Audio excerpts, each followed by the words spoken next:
दिल्ली के posh apartment में रहने वाली अंग्रेजी की प्रोफेसर, छात्रों को शेक्सपियर और साहित्य पढ़ाने वाले एक शिक्षिका, अपने परिवार से दूर अकेले जीवन जी रही एक महिला। लेकिन किसी ने शायद नहीं सोचा होगा कि उनकी जिंदगी का अंत इतनी दर्दनाक और रहस्यमयी परिस्थितियों में होगा। दिल्ली विश्वविद्यालय की assistant professor doctor Debasmita Paul की हत्या ने राजधानी को झकझोर कर रख दिया है।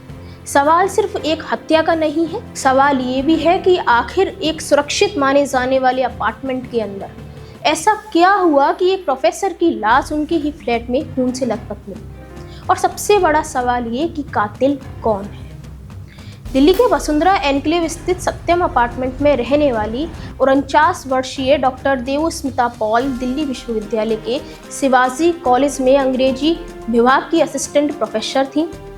मूल रूप से पश्चिम बंगाल की रहने वाली देवस्मिता पिछले कुछ वर्षों से दिल्ली में रह रही थी। बताया जा रहा है कि वर्ष 2022 से वह अपने पति से अलग रह रही थी, जबकि उनके पति बेंगलुरु में रहते हैं। 4 जून की दोपहर जब उनकी बहन देवरती पॉल ने कई बार फोन किया और कोई जवाब भी नहीं मिला तो उन्हें चिंता हुई।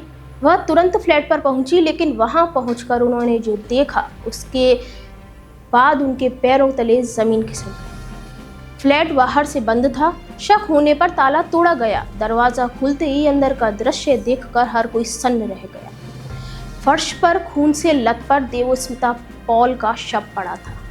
सूचना मिलते ही पुलिस और क्राइम टीम मौके पर पहुंची।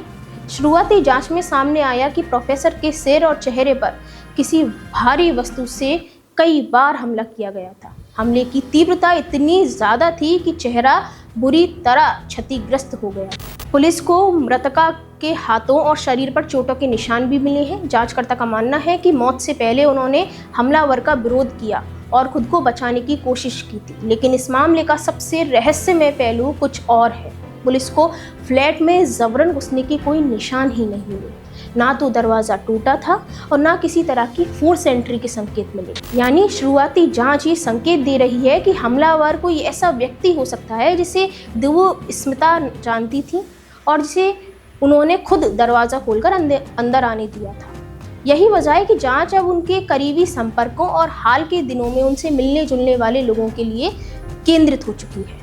पुलिस के अनुसार फिलहाल लूटपाट का भी कोई स्पष्ट सबूत नहीं मिला है और घर का सामान सामान्य स्थिति में मिला है। ऐसे में हत्या के पीछे की वजह सिर्फ चोरी नहीं मानी जा रही। जांच के दौरान एक और दिलचस्प बात सामने आई है।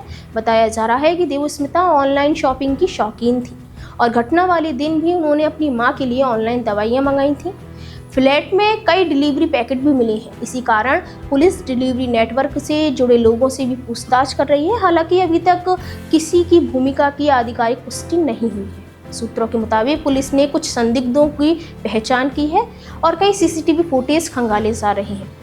अपार्टमेंट के प्रवेश और निकास बिंदुओं को भी गहनता से जांच किया जा रहा है। फिलहाल सबसे बड़ा सवाल यही है, एक शिक्षिका जो अपने घर में अकेली रहती थी, एक सुरक्षित माने जाने वाले अपार्टमेंट के अंदर आखिर किसने उसकी हत्या की?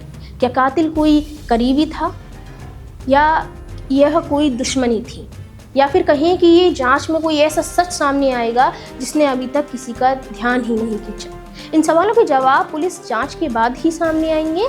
फिलहाल दिल्ली विश्वविद्यालय से लेकर पूरे इलाके में इस घटना को लेकर गहरा सदमा और चिंता का माहौल है।